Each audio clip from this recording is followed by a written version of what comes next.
Halo pemirsa, apa kabar hari ini? Semoga Anda selalu sehat di masa pandemi dan selalu bersemangat untuk menjalani aktivitas. Bagi pemirsa yang harus tetap bekerja di luar rumah, jangan lupa untuk menggunakan masker. Hari ini program Berita News Point hadir menjumpai Anda bersama saya Khairunisa. Selama 30 menit ke depan, News Point akan menyajikan berita terbaru seputar Universitas Brawijaya dan Malang Raya. Jangan kemana-mana, keep on our channel News Point.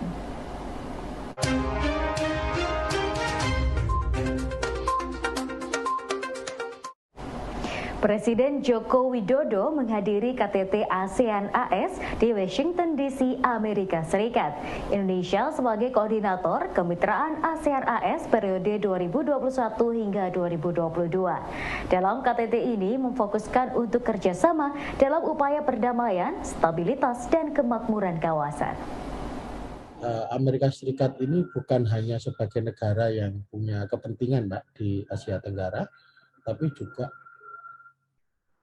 Amerika itu sudah terlampau sering memberikan bantuan ke negara-negara yang ada di Asia Tenggara. Contohnya di Indonesia saja berbagai macam program sudah dilakukan oleh pemerintah Amerika melalui konsulat jenderal di seluruh Indonesia dan juga kedutaan besar Amerika Serikat di Jakarta. Nah, kita harus melihat bahwa Amerika sebagai aktor utama dalam politik internasional itu harus menempatkan bukan hanya sebagai pihak yang dominan tapi juga pengayom juga, gitu Pak. Kurang lebih begitu.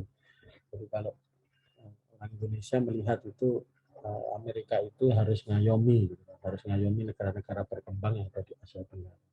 Nah, di Asia Tenggara ini secara spesifik kita lihat kawasan yang betul-betul punya banyak masalah. Di Asianya sendiri itu sudah bermasalah. Jadi Amerika itu concern dengan melihat ASEAN ini sebetulnya gimana. Ini ada organisasi regional yang kemudian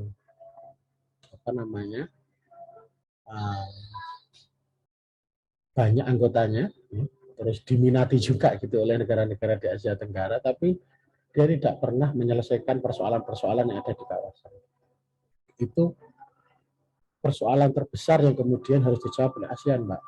Contohnya masalah demokrasi. ASEAN punya komitmen untuk promosi demokrasi dan demokratisasi di kawasan, tapi nyatanya ASEAN gagal untuk menjadi aktor itu. Kemarin di Filipina contohnya kemenangan Duterte, sekarang kemenangan anaknya Ferdinand Marcos, dan juga ada keluarganya Duterte juga. Gitu. Artinya apa? Demokrasi di Asia Tenggara itu menurun, dan itu dilihat bahwa sepertinya Asia Tenggara ini tidak mampu, antara tidak mampu atau sebetulnya tidak mau. Nah itu. Nah ini yang kemudian jadi istilahnya concern. Apalagi Joe Biden sudah jelas dia berbeda dengan Trump ya sebelumnya. Kalau Joe Biden itu mungkin sekarang lebih concern dengan itu, concern dengan implementasi nilai-nilai demokrasi, hadir kembali di kawasan-kawasan yang selama ini tidak pernah hadir, termasuk kemudian memperhatikan kondisi-kondisi yang dinamis itu tadi gitu, di berbagai macam negara. Presiden Joko Widodo mengajak Amerika Serikat untuk menjadi bagian dari upaya menciptakan perdamaian, stabilitas, dan kerjasama inklusif yang saling menguntungkan di Indo-Pasifik. Pengamat politik hubungan internasional FISIP UB, Adi Cahya Fahadaina menilai Indonesia kurang memiliki ketegasan diplomatik dalam menanggapi persoalan antar kawasan, baik di ASEAN maupun di kawasan negara dunia. Seperti yang sudah saya jelaskan sebelumnya, pemerintah Indonesia itu harus merubah tafsirannya atas doktrin politik bebas aktif. Bebas aktif itu bukan dikatakan tidak bisa bersikap. Bebas aktif itu tidak bisa ditafsirkan sebagai netralitas yang kemudian berdampak buruk gitu. Tapi bebas aktif itu adalah independensi Indonesia untuk bersikap gitu. Seharusnya begitu. Kalau Indonesia kemudian punya kebebasan untuk bersikap, contohnya ketika Indonesia bersikap untuk pro atau beraliansi dengan Amerika, ya tentu saja konsekuensinya itu yang kemudian harus diikuti. Nah, termasuk sebaliknya ketika memutuskan tidak beraliansi dengan Amerika atau beraliansi dengan negara lain, tentu saja konsekuensi itu harus siap mitigasi atau dihadapi. Nah, saya tidak melihat ada ketegasan sikap diplomatis di Indonesia, dan Indonesia itu selalu terjebak dengan posisi-posisi normatif tadi. Jadi ketika contoh konflik Rusia-Ukraina, Indonesia itu normatif sekali ngomongnya perdamaian, tapi tidak ada kemudian langkah konkret mau membela yang mana atau kemudian mau menengahi. Kalaupun menengahi, yang di tengah itu siapa? Ukraina tidak terlalu dalam tanda kutip percaya kalau Indonesia itu negara yang kredibel.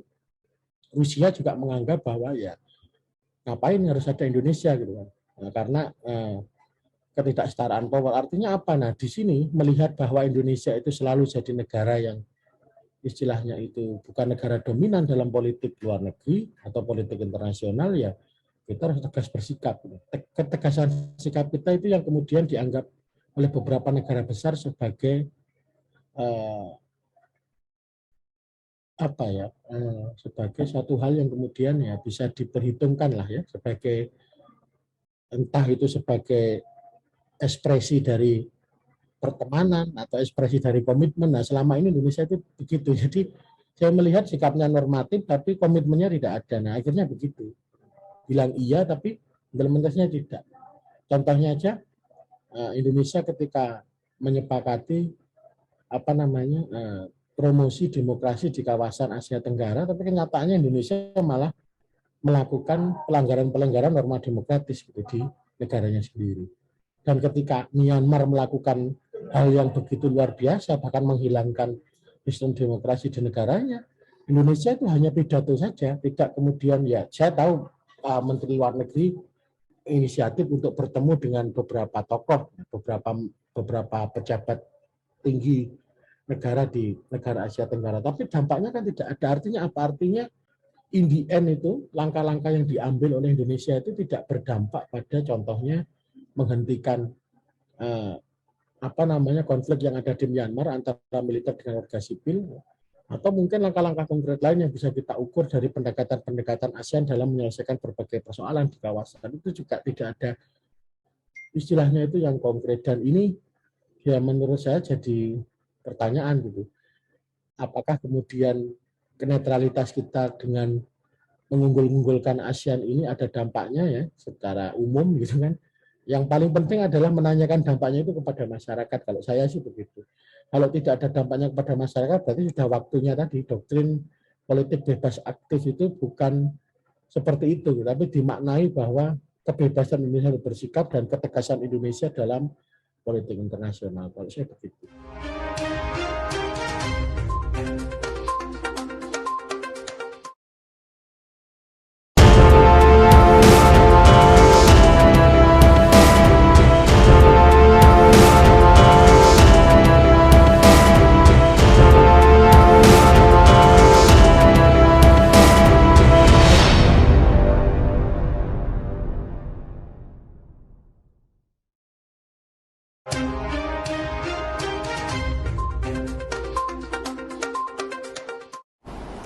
Rintisan kerjasama FTPUB dan University Putra Malaysia pada tahun ini akan berfokus pada pertukaran mahasiswa dan riset kolaborasi bersama antar dosen. Dosen FTP Ahmad Adi Sulianto mengaku bahwa FTPUB dan UKN sedang mempersiapkan untuk pertukaran mahasiswa antar dua kampus untuk saling belajar di kampus masing-masing secara langsung. Ada agenda kita ini kan kerjasama awal ya dengan University Putra Malaysia yang nanti di bulan September insya Allah di tahun ini yang akan datang kita akan ada student exchange. Kita akan mengirim ke Malaysia dan mereka juga akan mengirim ke sini untuk peningkatan inbound and outbound student ya. Jadi mereka akan memilih beberapa mata kuliah yang ada di sini, kemudian akan ada dua hybrid mode juga ya dengan online dan online. Beberapa waktu mereka akan datang dan masuk di kelas dan juga ada kelas online. Begitu juga dengan kita nanti akan student exchange ke sana. Di samping itu juga akan kita agendakan riset collaboration.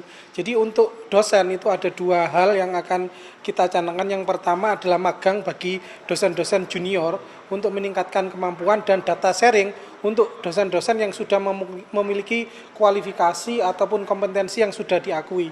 Jadi kan selevel profesor, selevel doktor yang memang sudah punya track record penelitian yang bagus, nanti sistemnya adalah data sharing untuk menyampaikan atau menjadi visiting lecture di UPM. Kalau yang junior lecture kemungkinan ada beberapa yang akan memungkinkan studi di Malaysia atau meningkatkan kompetensi untuk dosen-dosen junior. Dosen FKHUB Dr. Sutri Listra mengatakan vaksinasi dapat menjadi pilihan jika penyakit mulut dan kuku hewan ternak ini meluas. Vaksinasi akan dilakukan dengan memberikan suntikan vaksin ke hewan ternak. Namun menurutnya penyakit PMK dapat disembuhkan dengan mengamati gejala-gejala yang ditimbulkan dari virus hingga melakukan vaksinasi, karier, dan karantina. Langkah yang dilakukan Dr. Sutri Listra Adrenalin adalah biosecurity. Jadi langkah apa yang bisa dilakukan? Jadi seperti saya sudah katakan bahwa wabah ini disebabkan oleh virus. Virus itu memang cenderung lebih susah untuk dihilangkan. Kalau bakteri kita minum saja antibiotik, begitu itu sudah selesai. Kalau virus ya kita obati simptomnya atau gejalanya. Misalkan gejalanya demam, ya kita berikan obat demam. Kemudian gejalanya ada lesi atau melepuh di mulutnya, ya kita berikan obat. Pokoknya yang berhubungan dengan gejalanya. Gitu. Ada juga langkahnya adalah satu-satunya adalah dengan vaksinasi. Vaksinasi dan stamping out istilahnya. Stamping out adalah ketika kita tes hewan tersebut positif, oh harus kita musnahkan. Karena hewan ini bisa saja sembuh, ini bisa sembuh Pak. Hewan ini pada hewan-hewan dewasa ini bisa sembuh. Tetapi hewan yang sembuh ini mampu untuk menularkan ke hewan yang lain, istilahnya adalah karier, begitu Pak, mampu menularkan untuk ke hewan yang lainnya. Nah ini yang menjadi berbahaya atau menjadi sumber penularan kalau misalnya ternak ini bersifat karier. Saya ada vaksinasi, kemudian ada karier, ada tindakan karantina di situ. Jadi tadi pembatasan lalu lintas, kemudian ada pengobatan tadi sudah ya Pak. Kemudian ada lagi pengendalian hewan liar, ternyata hewan liar atau vektor adalah contohnya lalat, nyamuk, itu ternyata juga bisa sebagai sumber penularan. Gitu. Dan bagaimana langkahnya? Kalau di kami ada istilah adalah biosecurity. Biosecurity adalah bagaimana langkah-langkah apa supaya suatu agen penyakit begitu tidak dikeluarkan ke dalam, misalkan di dalam satu peternakan, supaya tidak keluar di luar peternakan dan kita tidak membawa masuk ke peternakan tersebut. Nah, langkah-langkahnya apa? Ya itu betul seperti yang Pak Sidik lakukan. Jadi ada, kalau di kami biosecurity itu, langkah-langkah biosecurity di peternakan itu banyak sekali Pak. Contohnya adalah kita mengganti baju. Misalkan kita dari peternakan masuk ke dalam kandang, itu harus mengganti baju. Kalau misalkan ya istri kok mau main ke tempat tetangga begitu ya itu harus ganti baju. Jadi tidak bisa kita menggunakan baju yang habis dari kandang ke kandang yang lain kemudian masuk lagi kandang kita. Nah itu biosecurity bukan seperti itu konsepnya. Konsep biosecurity nanti istilahnya adalah menjadi jebol begitu Pak. Nanti ada penyakit masuk di situ. Nah ada lagi selain penggantian baju, penggantian alas kaki, ada lagi namanya memberikan desinfeksi atau sanitasi menggunakan desinfektan tertentu seperti itu Pak. Kalau saya diceritakan oleh senior yang zaman dulu, begitu yang vaksinasi PMK zaman dulu itu mahasiswa dikerahkan semua ke lapangan. Akhirnya kita berhasil begitu langkah-langkah untuk eradikasi atau untuk menghilangkan penyakit ini, PMK ini. Dan ya mungkin kalau ini meluas mungkin juga mahasiswa akan digerakkan kemungkinan, tapi kita tidak tahu lah, kita tunggu saja untuk perkembangan selanjutnya. Jadi memang bagaimana caranya kalau di hewan khususnya Bapak itu akan ada banyak sekali teknik untuk tindakan vaksinasi. Tapi biasanya kalau misalkan PMK yang saya ketahui adalah dengan suntikan, jadi disuntik Pak. Nah dari jarum suntik ini pun dapat menjadi sumber penularan begitu Pak, atau sumber transmisi. Jadi sebaiknya ketika sudah menyuntikkan, ketika jarum itu sudah digunakan untuk menyuntik satu sapi, karena dalam kondisi seperti ini ya Pak. Jadi akhirnya kalau misalkan mau vaksinasi ke hewan yang lainnya itu harus diganti jarumnya seperti itu karena memang dapat menjadi sumber penularan. Saham sektor teknologi seperti Bukalapak dan Foto yang ada di Bursa Efek Indonesia membutuhkan waktu untuk dapat bergerak stabil. Dosen Administrasi Bisnis via UB, Deta Fajrin melihat fenomena harga saham Bukalapak dan Goto saat ini sebagai hal yang wajar. Berkaca pada saham teknologi seperti Amazon di Amerika, maka pada saat IPO harga saham Amazon juga flat selama beberapa tahun sebelum kemudian menemukan momentum untuk naik tinggi. Karena situasinya menghendaki demikian, gitu. Jadi situasinya menghendaki demikian. Karena kita di 2020 kita crash parah, gitu. Kemudian kita naik perlahan, saya ngomong bursa saham ya, kita naik perlahan, terus naik sampai di titik di mana kita sudah dalam tanda kutip ya, bursa ini sudah dalam tanda kutip overprice, gitu. Bursa sudah overprice. Kemudian ekonomi real berjalan sudah lebih baik Pak, gitu. Jadi karena COVID sudah selesai, relatif sudah selesai, pandemi sudah menjadi endemi, sudah selesai semua. Kemudian inflasi juga sudah mulai tinggi, Pak. Nah, kalau sudah inflasi sudah mulai tinggi, ini Bank Sentral pasti akan acang-acang untuk naikkan suku bunga, Pak.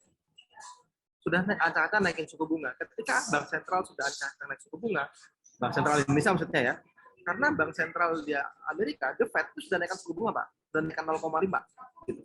Suku bunga sudah naik, gitu. Kenapa? Karena ya ketika inflasi sudah terlalu tinggi, maka suku bunga harus naik agar dia bisa nyerap likuiditas ke bank. Nah, kalau logikanya sudah nyerap likuiditas ke bank, maka investor akan slide capitalnya ke instrumen fixed income yang disediakan oleh perbankan. Gitu. Kalau dalam bahasa kita di Indonesia, deposito pasti lebih tinggi, Pak. Ya kan? Deposito sudah pasti lebih tinggi. Ketika deposito sudah lebih tinggi, maka instrumen fixed income yang lainnya akan ikut tinggi. Obligasi juga akan ikut tinggi dan seterusnya. Nah, jadi ketika flight income, dana investor itu flight atau pindah gitu ya dari bursa saham yang tadinya mungkin sangat agresif, kemudian pindah ke fixed income gitu ya yang relatif lebih stabil tapi returnnya lebih tinggi gitu ya, meskipun nggak lebih tinggi daripada saham sebenarnya, tapi dia fixed income, maka terjadi perpindahan dana gitu. Nah, ketika terjadi perpindahan dana dari saham ke instrumen fixed income, sudah pasti harga di bursa, harga emiten atau harga saham emiten akan turun dan pasti yang paling terdepresiasi paling atau terkoreksi paling under pressure adalah saham teknologi.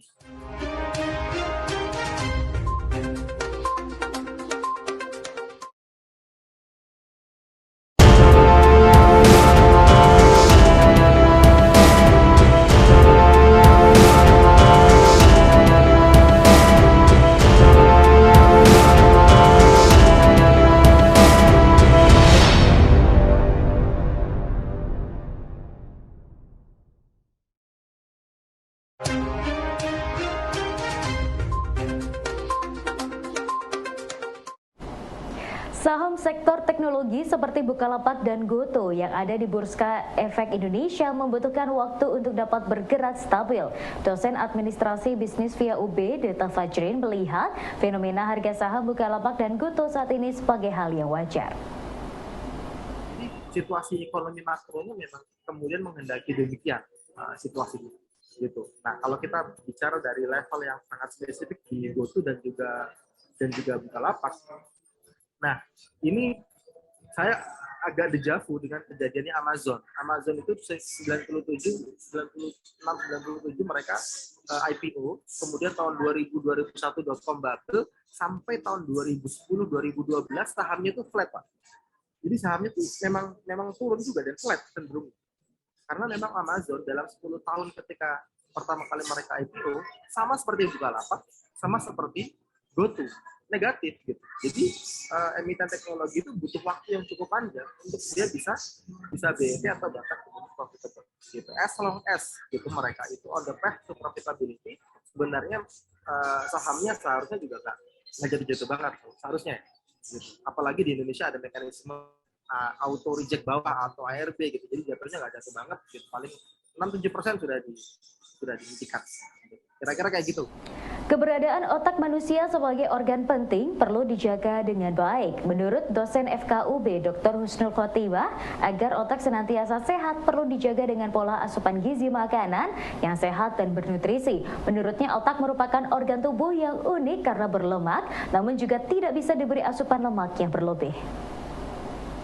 Jadi kalau menurut saya otak itu merupakan organ juga, sama seperti organ-organ lain di dalam tubuh kita. Sehingga otak itu perlu dilatih, perlu dijaga. Yang pertama mungkin asupan. Jadi asupan makanan itu juga harus memenuhi kebutuhan otak.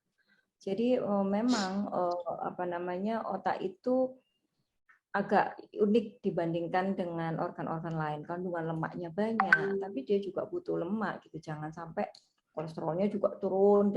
Kolesterol itu memang kita butuhkan, tapi harus kita jaga dari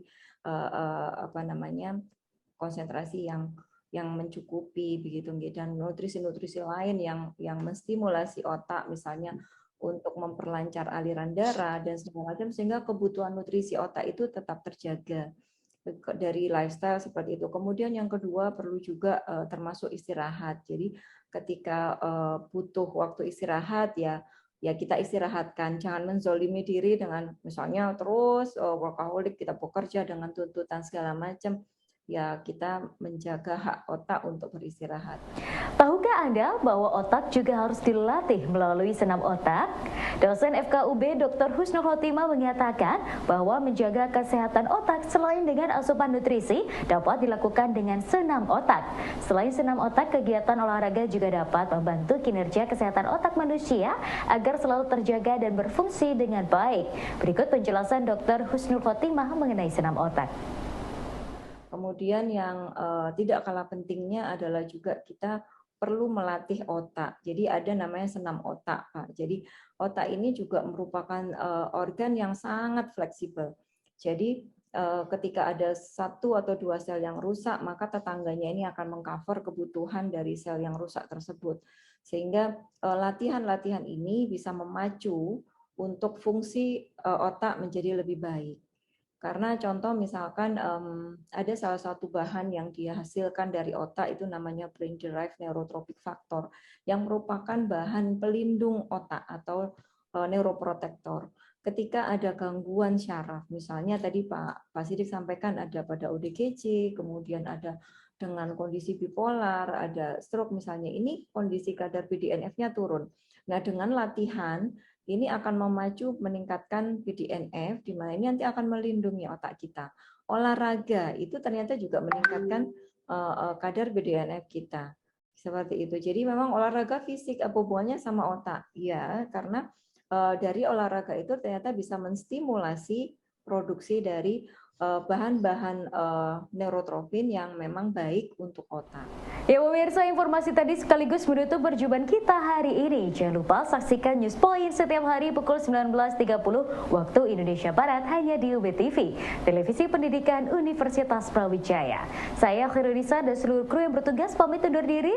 Tetap patuhi protokol kesehatan, wajib menggunakan masker. Terima kasih dan selamat beraktivitas.